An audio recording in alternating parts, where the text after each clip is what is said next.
Hello, everyone, and welcome to the Ignorant Intellectual on Media. Today, I thought we would do a private sale haul. All right, so I usually do mixed hauls because it's usually a mix of stuff that I've bought off of Facebook Marketplace, stuff that I've bought in thrift stores and everything. So it was mixed. But this one, there's no thrift store or used store purchases. These are all purchased either new or off of Facebook Marketplace or Kijiji, all from private sales, right? So we'll do a private sale haul here.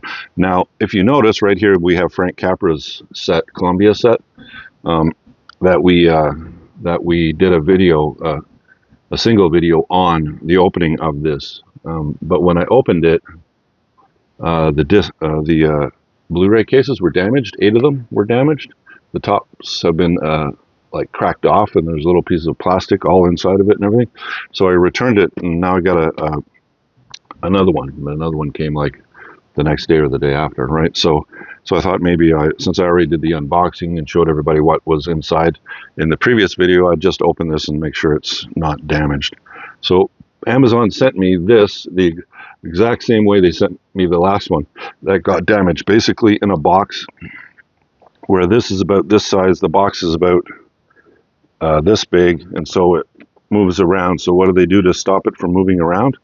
They put a basically paper, like a stiff kind of paper towel almost on the side, just one sheet of it just kind of scrunched up and left there. So this thing's bouncing all over the place. So I wouldn't be surprised if I open it that there's some sort of damage. Now, if you look right here, there is a bit of damage, same as the other one that I got. So that might be here, the plastic. And if you notice, the plastic is coming off. See how the plastic's coming off from it being bounced around? But overall, it looks pretty good. So I thought maybe I'd open it for you guys, and it'll be another unboxing. So we'll have like 2 unboxing, right? So we'll do that, and then I have a bunch of other movies to show you as well. So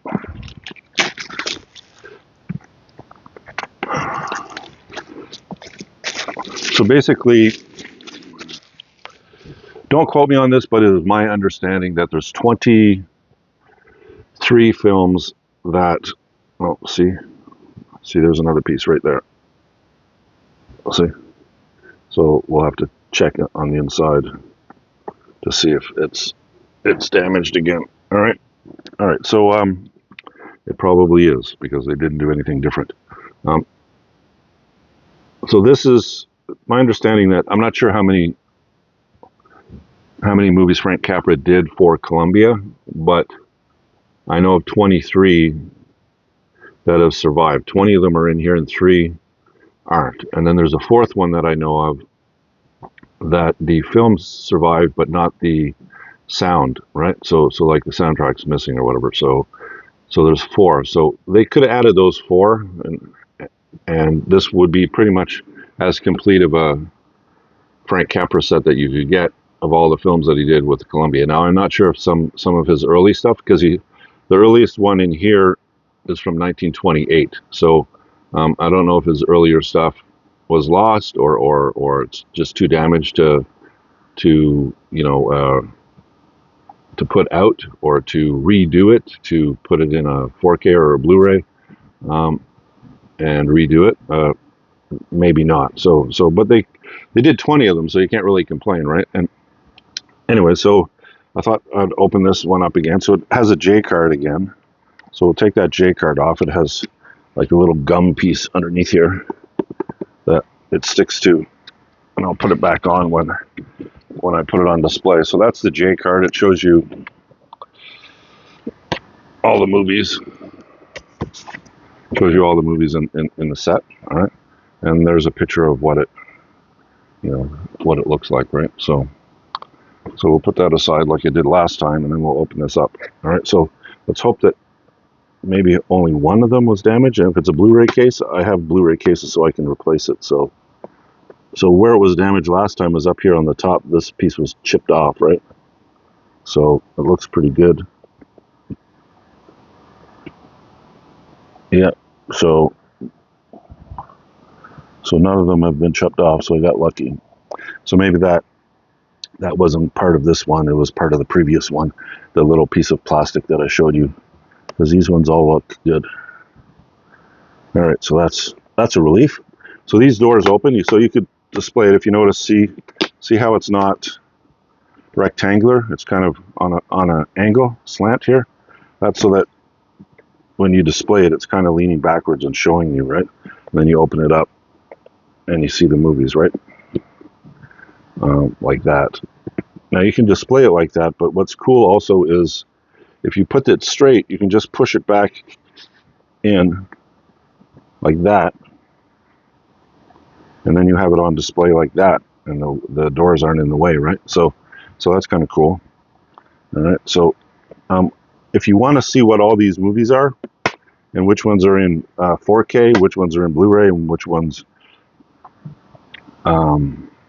there are some that are 2 movies to a disc. I'm assuming those are the early ones, that you don't really need that much space, so there'd be empty disc space, so they just put 2 movies on 1 disc. But if you want the full review of it, you can just check out my other video. All right, so that's really nice. So everything's perfect with this, so I can put this on display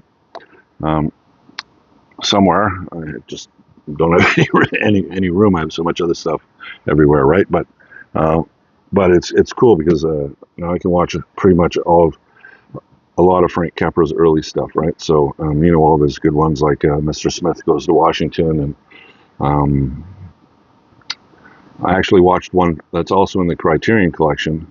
It's in this one. In the Criterion Collection, it's on Blu-ray. In this one, it's on 4K, and that is It Happened One Night. That was a really good romantic comedy. If you ever watch it, like from 1938 or something, if you ever want to watch a really good old black and white comedy, that one's pretty good. All right, so that's Frank Capra at Columbia. Now I'm going to push it over here. Then I'm going to move the camera so you can see me better. All right. I'll move it up like this. And you should see me good like this, right? All right, so we'll just adjust it down just a little bit. All right, there you go. All right, so now we got other stuff. All right. All this was either bought new or bought off of Facebook or Kijiji, and some of it's new that I bought off that. So an example of that is Ride with the Devil. This is a Criterion Collection Blu-ray, all right? It's still in its plastic, and I got it for $20, so that's a really good price. Usually people will sell the new ones for like $30, $35, right? So I talked him down to $20, and I picked it up, all right? So I haven't watched it yet, but when I do, I'll do a review on it.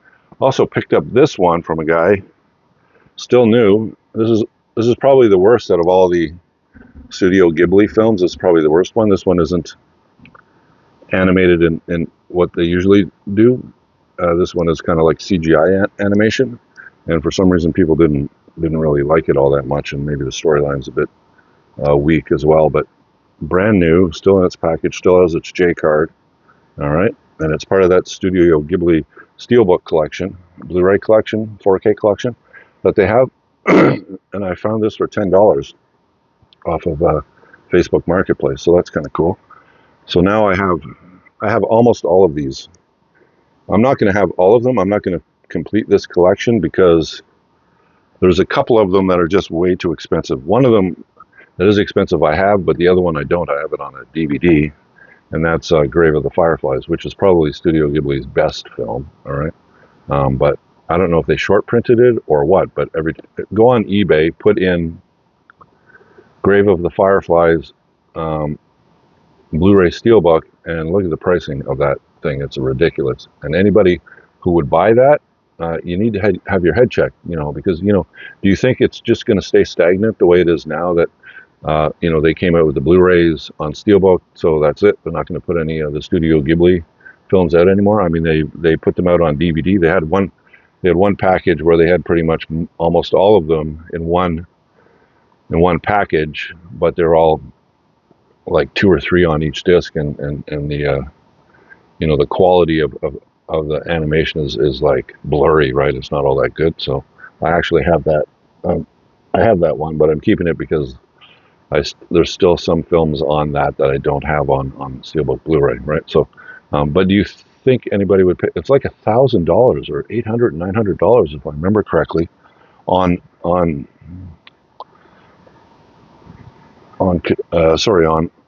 eBay. So would you pay that for a film? I mean, who it's just mind-boggling to me. You know what I mean? Like it's mind-boggling. Like another, there's like 28 Days Later is another one that had a very limited Blu-ray release, but you can find the 28 Days Later or 28 Weeks Later those films on Blu-ray for like under $100. You know what I mean? Or um, that's a good example. I'm going to go back to it, uh, but like how about the Kevin Smith film Dogma? Right? It had a short release, but now I think they're putting it out on a 4K Steelbook at some point. But that was going for 50, 60, 70, $80 because it's out of print and wasn't on any of the streaming services, right? So you could spend a bit of money if you wanted Dogma on Blu-ray, right? So those two are examples, but like close to $1,000 for a Studio Ghibli film on Steelbook Blu-ray. All right. Now what's happening is another film in that franchise in 28 Days, 28 Weeks Later. There's one that's coming out soon. It's called 28 Years Later, right? Which is the third of that franchise. And what are they going to do? Obviously, they're going to re-release the first two, right? Now, are they going to re-release them on DVD? I don't know. Probably not. They're going to do at least a Blu-ray for them and probably even a 4K, right? So all those people that blew a bunch of money on those films because the Blu-rays were a bit scarce. They're not going to be scarce anymore. Same thing with Kevin Smith. Kevin Smith actually just recently got the rights back and ownership of Dogma from from what are the name of the two brothers there? I can't remember that own all this stuff. I keep wanting to say the Wachowskis, but obviously it's not the Wachowskis. It's the Weinsteins. All right. So the Weinstein, they have a company, the Weinstein Company, that owned all of Kevin Smith's films, but with Dogma, for some reason, the arrangement made that one of the Weinstein brothers actually owns the film, not the actual company. So he ended up selling it back to Kevin Smith just recently. So Kevin Smith's going to put that out on like a 4K or something, right? Eventually. So everybody who spent a bunch of money on Dogma, it's not going to be worth much once the 4K comes out because unlike other collectibles, movies don't fall into that sort of thing. When a better version of the movie comes out, it makes the previous versions basically obsolete or very cheap to buy. All right. Unlike, let's say, a baseball card where you have the original and then they put out a reprint of that card. That reprint might, over time, go up in price, but it's never going to be the price of the original. The original is always going to be more, right? So that's the difference because the quality when they re-release films, the quality is always better. So people are always going for the better quality, not the worst quality, just because it's old. Who cares if you have a Criterion DVD? One of the original DVDs that Criterion put out of a film. Who cares if you have that if there's a 4K of it, right? And they did a good restoration with the 4K. Why would you want the DVD? You're going to want the 4K. So obviously, who cares if it's the DVD and it's out of print? Because if there's a 4K or a Blu-ray, people are going to choose that over the DVD, right? So anybody who thinks that it's a smart move to actually go on eBay and buy Grave of the Fireflies for I don't know how $1,000 or whatever it is, right? Is crazy because what's going to happen, right? Once they finish the run of all the Blu-rays, once they're all sold, there's two of them. There's Grave of the Fireflies, and I can't remember the other one, but that one's selling in the three to 400 range, right? So I'll show it here if I can get it. I'll show you the eBay listings of the films I'm talking about. All right, so and they're hundreds of dollars, and you're going to spend that on it when you know that within the next few years, right? Studio Ghibli is going to stop. They're stopping production. They're going out of business or whatever, not because of sales, but because the two main guys there are getting kind of old and they don't want to do it anymore, right? But the licensing and the rights are going to go, and they're going to put out 4Ks of them, right? They're eventually the 4Ks are going to come out of these films, right? So all these ones that are scarce on on Steelbook Blu-ray are going to be worth like $20, $30. You know what I mean?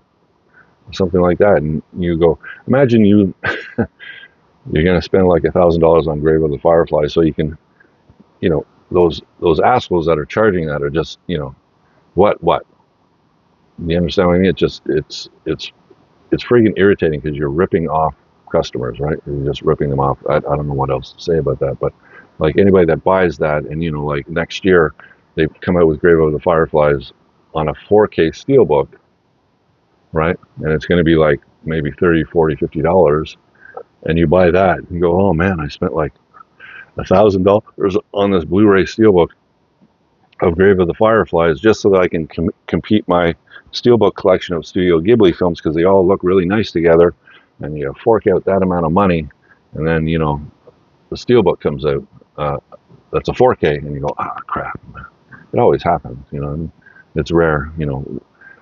That's why I never spend like a ton of money on any film that I would buy, and I always buy it used. I rarely buy it new. I mean, if I have extra money, sometimes I will, like this. The Frank Capra set, that's worth the money that came out because it's like 20 films. It was under $200, so it's less than $10 a film, right? So, all right, so let's get to the other one. So, Earwig and the Witch, probably the worst out of all the Studio Ghibli films is this one, but $10 new, right? Still with a J card on the back and everything. All right, very good. Next up is Alice's Restaurant. Avant-garde cinema, Alice's Restaurant. I don't know if you know the Guthrie song of Alice in Restaurant. It's kind of humorous. It's really good, folk song. And then they made a movie. I don't know if they made the movie and then the song came out, but I think the song came out and then they decided to make a movie about the song. Wrote a script of it, and this one is directed by Arthur Penn. All right. So I have not seen this film, so I'll watch it and do it. One movie I did see, and I watched it again just recently, is Old Boy. This is a part of the Vengeance collection that Arrow put out. The nice box set with the 3 Lady Vengeance, Old Boy, and Sympathy for Mr. Vengeance. Well, I watched Sympathy for Mr. Vengeance, and I did a review of that one earlier, and now I watched Old Boy. I'd watched it previously, but this is an extremely, extremely good film if you have not watched it. And it's obviously going to be in subtitles. It's a South Korean film, all right? And you need to watch this if you don't mind reading subtitles. I have friends that just won't watch any foreign films that have subtitles, and they're missing out. But basically, this film is about a guy, all right, who the opening of the film is him and his buddy are in the police station because he got so drunk and falling down drunk that they arrested him, right? And his friend shows up and gets him out of jail, but then he's on the phone with the drunk guy's daughter. And he turns around and the daughter's father is just gone. And then you see him in a prison, which is basically a hotel that they lock the doors to. And then they have this little hole in the bottom of the door where they slide the food in. And that guy was in there for like 14 years. He was in there and he doesn't even know why he's in there. It's like a Kafka novel, you know what I mean? And then he escapes or he gets out, and then he starts hunting and searching for the people that imprison him because he's going to kill them, right? And I'm not going to say anything more than that because, the I See Dead People from M. Night Shyamalan, that film. If you tell it, it ruins the whole film. Well, Old Boy is kind of similar to that in the why he was put inside that hotel prison and him finding out why is the whole main part and the ending of the film, and it'll ruin it if I tell you, right? Now, easy to tell the M. Night Shyamalan film because, it's like 20, 25 years old. Pretty much everybody knows it and watched it, but with this one, Old Boy, it's kind of more recent, right? So I won't ruin it, but extremely good film if you haven't watched it. You should definitely watch it. All right, so then I found this one. This is Platoon, one of the great Vietnam War films, although personally speaking, the greatest war film of all time, I think, is Full Metal Jacket by starring Matthew Modine. And, that's just my phone, don't worry about it. Matthew Modine and directed by Stanley Kubrick. This film is about the Vietnam War as well, and Um, Extremely good, directed by Oliver Stone. Um, I picked it up because it's a 4K at a reasonable price, and I have the Blu-ray, but I don't have the 4K, so I picked up the 4K. This is a part of Shout Factory's Shout Select series. This is number 137 in the collection. I don't really collect that collection. I looked through the collection. It's not like the Criterion collection where it's more obscure films, and then you'll have maybe a mainstream one. It's basically all mainstream films that Shout's putting out. It's like they're just taking studio films and then putting them in a Shout Select for there's nothing special about them. You know what I mean? So for the most part, right? It's just so that they, instead of charging $15 or $20 for it, they can charge $30 or something. You know what I mean? Right. So it comes with a nice slipcase, uh, and it's a good film if you haven't watched it. It's one of Oliver Stone's best. Then we have Matinee, starring John Goodman. This is also a Shout selection. It's number 37 in the collection. All right, and this one is stars John Goodman, directed by Joe Dante. I collect Dante's films. Not a huge fan, but Gremlins is such a good film, right? So I like to watch his other stuff. And Matinee comes with good reviews, so I picked that one up. And Diary of a Mad Woman. This one is a Kino Lorber. All right, again, I got this for like $10 or something, so it was a pretty good price for it, and it's directed by Frank Perry. I heard good things about that, so I wanted to pick that one up. I haven't watched it yet. Then we have another Kino Lorber, and that's with a nice slipcase this time, 4K, of Dress to Kill, the Brian De Palma film. All right, I have this. I think this. I have this on Blu-ray already, and I think it's in the Criterion collection. So now I can put this in the Brian De Palma section of my film library as a 4K and watch it. So I don't know if you've watched this, but it's kind of Alfred Hitchcockish. De Palma was a great fan of Alfred Hitchcock. He kind of looks at him as kind of a mentor, and he's done a few films that are kind of like Hitchcockish, like that one, and Body Double is probably my favorite De Palma film, and that one is pure Alfred Hitchcock, right? So, all right, and then I picked up this double feature, Uncle Buck, starring John Candy, which is a good film, but I don't collect the director of Uncle Buck, it's produced by John Hughes, but it's written and directed. Oh, John Hughes, actually, I do. That's Uncle Buck. It's Fletch that I didn't collect, right? Yeah, Michael Ritchie directed Fletch. So it's Uncle Buck that I wanted. I knew I wanted one of these two films because I collect the director, and one of them I didn't. But both films are very good. Fletch is really funny. Chevy Chase is one of his better films, and Uncle Buck, John Candy, everything John Candy's in is really good. He's really a funny guy, right? So I'll put this in with 16 Candles and all those films by John Hughes that were so big in the 80s and 90s, right? Then I found this one, a 4K of The Great Escape. All right. Also reasonably priced, so that's why I picked it up. This one is definitely in the Criterion collection again.